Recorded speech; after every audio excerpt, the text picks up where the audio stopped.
If 20% of a number is added to 96, then the result is the same number.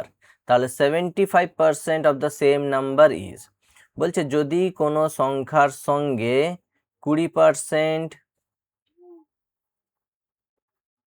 যদি কোনো সংখ্যার 20%-এর সঙ্গে 96 যোগ করা হয় তাহলে ফলাফলটি সেই সংখ্যাই হবে।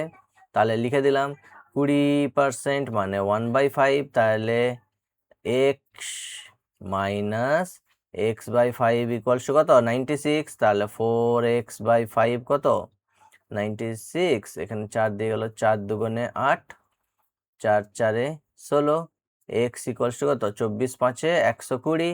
আমাদের কি চেয়েছে এই সংখ্যাটির 75%। তাহলে 25 3-এ 25, 4-এ 4 দিয়ে 30, 30 3-এ কত হবে 90। বোঝা গেল? সোজা ছিল।